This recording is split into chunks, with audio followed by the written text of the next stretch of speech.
I have the privilege of carrying on Reverend Sue's monthly series on the 12 powers today. And she's cruising on the Danube, so let's all send her blessings for an amazing trip. Lucky her. And lucky us to all be here together. I feel really blessed to be here with all of you this morning. So the 12 powers, just to give you a little background about that, if you're not familiar with those unity teachings, they weren't actually originated by Charles and Myrtle Fillmore, our co-founders in Unity. They actually were introduced to the concept of the 12 powers by Emma Curtis Hopkins, which was sort of the teacher of the teachers in the New Thought movement.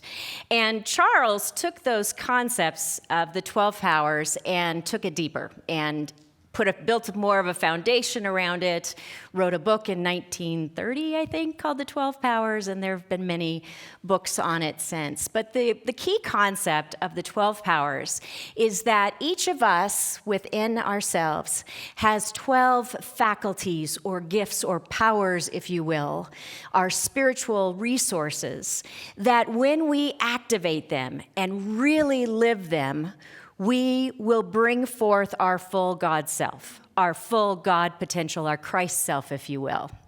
So bringing those into full fruition. And you'll see on the screen, just a little overview refresher. The 12 powers are love, imagination, power, judgment, understanding, zeal, elimination, faith, life, order, will, and strength.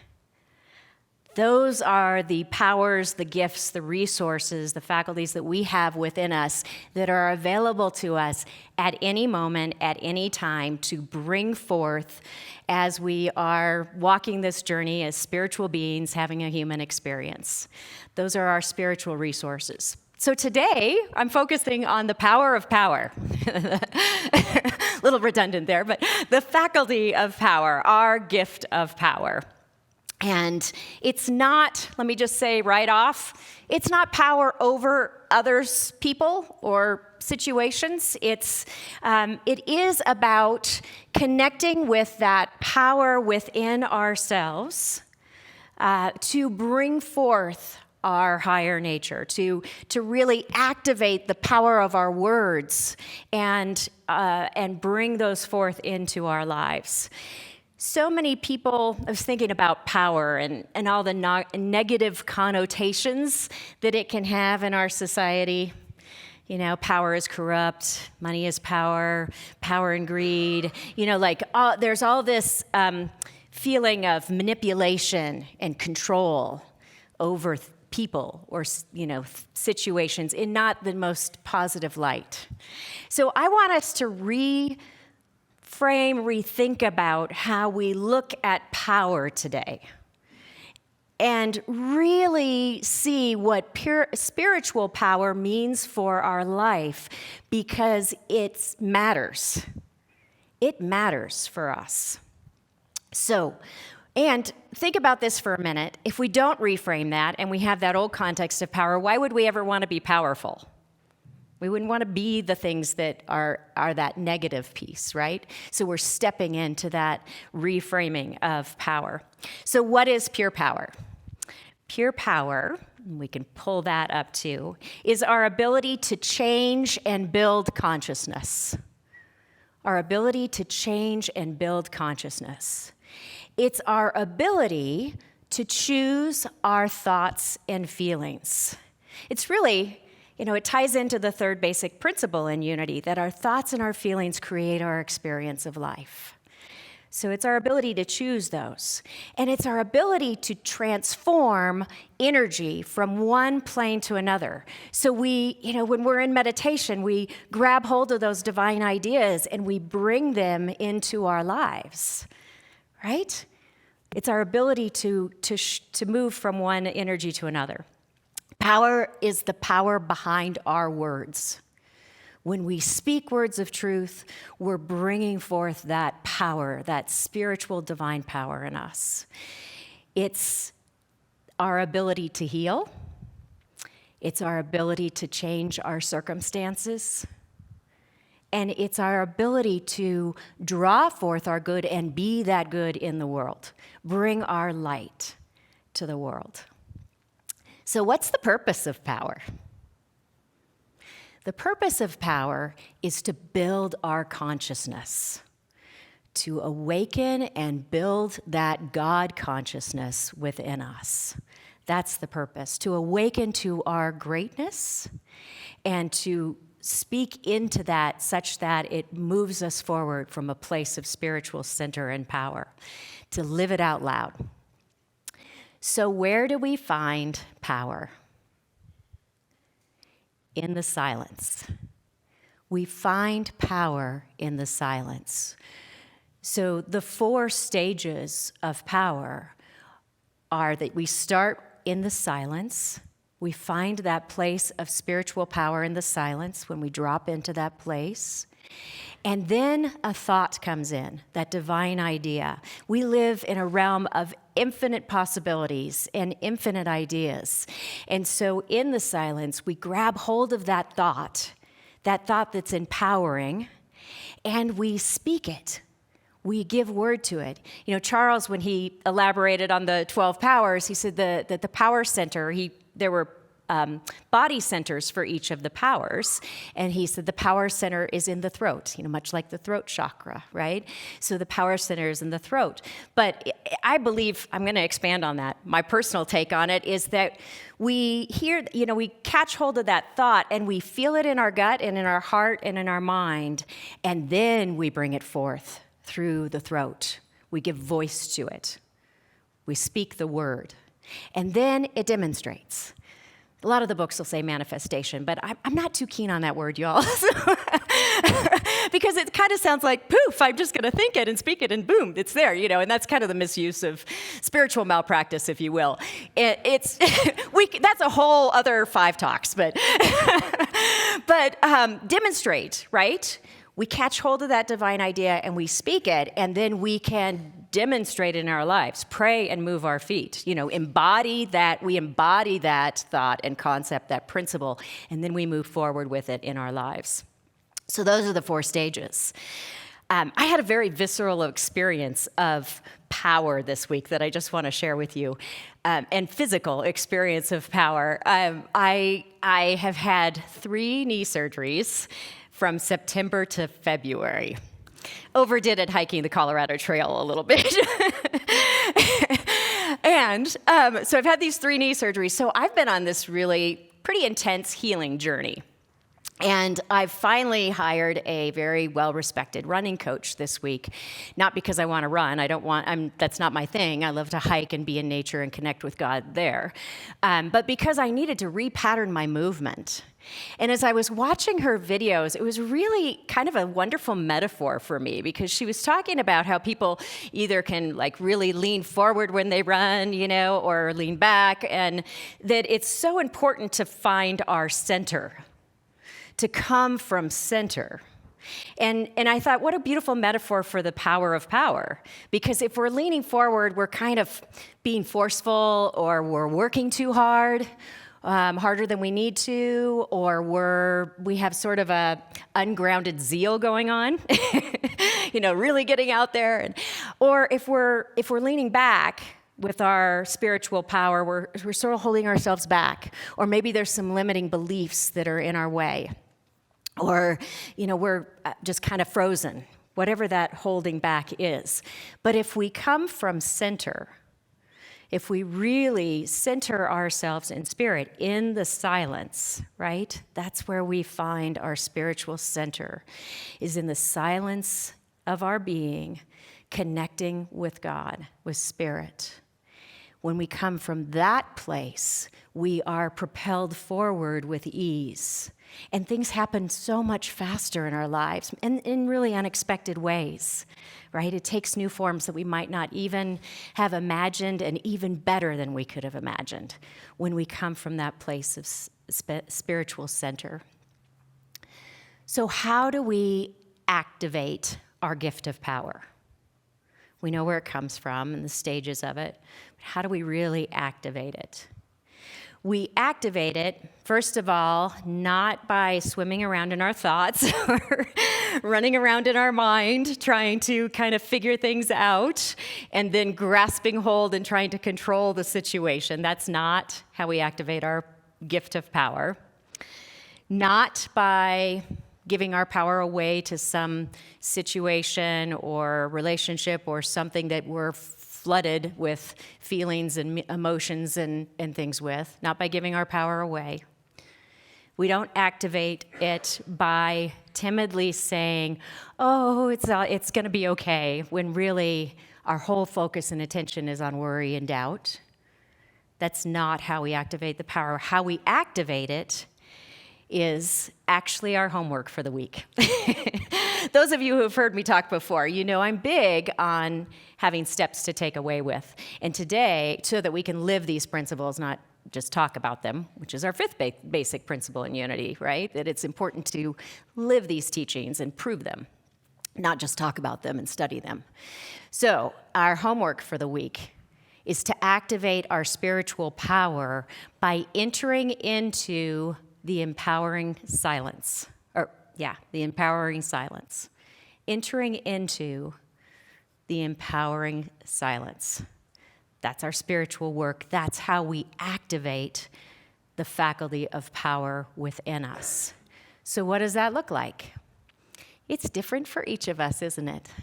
Right? It could be meditation. It could be going for a walk. It could be petting your dog. It could be playing a song or singing a song. That seems contrary to entering into the silence, but it's not, because the silence with a capital S is that place in us where we open to and are connected to the God presence. And in that place, we open to that higher purpose, that higher knowing. So whatever it is for you, that's how we enter into that place. So in the silence, here's what happens. When we reach that place, all of a sudden, purpose drops in. Spiritual purpose drops in because we've opened to it. And my talk title today, the purpose of power and the power of purpose. What happens when we enter into that silence and open to our power, we also open to our purpose. Now, how many of you struggle with what is my purpose in life? Yeah, I'm a certified life coach, so I get it too. I support a lot of people in that. But how about this? What if our one true purpose is to be God in action? Is to be love in action? Is to be the Christ? So in that moment, when we drop into the silence, we hear that purpose of, okay, God, what is mine to do? Who am I to be in this situation? And we are flooded with those ideas, those thoughts that we speak word into, and then we demonstrate in the world. So just want to point out, though, we all know there are those other thoughts that swarm around in our heads, too, right? The whole monkey mind that chatters away, and lots of other thoughts that are far from the truth with a capital T, right? So we have to be mindful to not misuse our power of power, right? Because I could have a thought of, oh, nobody ever listens to me, or I could use my power and tap into that word of truth of, I am a unique expression of God, and I have something unique to bring to this world, some unique contribution, and so I bring it because it matters. So important to keep watch on our thoughts in that. So one of my lessons on the Colorado Trail and backpacking the Colorado Trail, I had to relearn backpacking, and some of you heard about that, a tidbit of that in my talk in December. But I'm going to share another learning and metaphor from my hiking experience there. I love the concept of a backpack explosion, which is where you take your backpack and you spread everything out on the wherever, table, floor, whatever, and really take a look at this item and this item and this item. Is it necessary? Is it helping? Is it harming by carrying too much weight and maybe injuring myself? Is it going to help destroy something like, maybe that inner thing in us is a belief that needs to be destroyed, right? It's a beautiful metaphor of looking at our inner backpack. What do I really need? What extra weight am I carrying that really is hurting me rather than helping me? Do I really need that anymore, or am I done with that? Can I move forward in my life powerfully, lightly, bringing my lightness to the world? Looking at our inner backpack, what's in that? And am I grabbing for the closest thing in the moment, or am I going deep within, digging deep within to bring forth the resource, that spiritual truth that I need in that moment of difficulty or whatever's going on? Galen Williamson is an author, and she tells the story of doing a book tour. And she was traveling around the country, launching her book with her husband, and their accommodations along the way was a little pull-behind camper trailer. And they got to one of the cities that she was launching her book in, and Galen and her husband didn't have time to go drop the camper before going to the event. And so those of you who have ever pulled a camper know it's a little tricky to find the right place to park your camper, and moving into maneuvering in parking lots and things. So they get to this parking lot, and they are entering a parking lot with one of those bars over it that tells the height restriction. And Galen says to her husband, "We're not going to make it. We're too tall for that." And he's like, "Oh, no, we're okay." She's like, "Really, honey? Really? Please stop. We're not going to make it." And he's like, "It'll be all right." And he keeps going. And all of a sudden, there is this rip and crash. And he's opened the top of the camper has been opened like a can opener, right? So Galen is sitting there about to blow her top.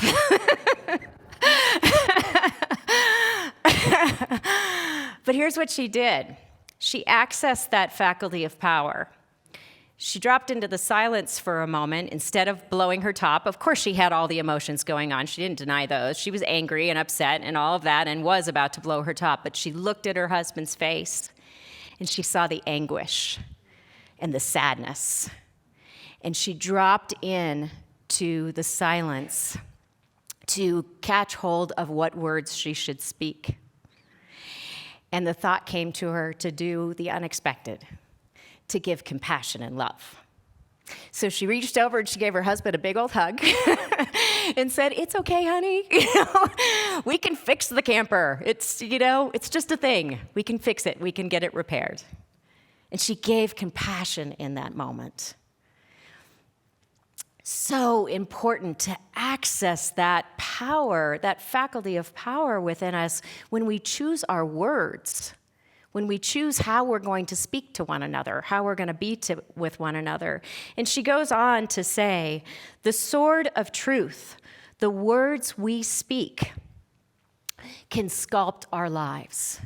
We must learn to use the sword wisely and with great care." We must learn to use the sword wisely and with great care. Because here's the thing about power.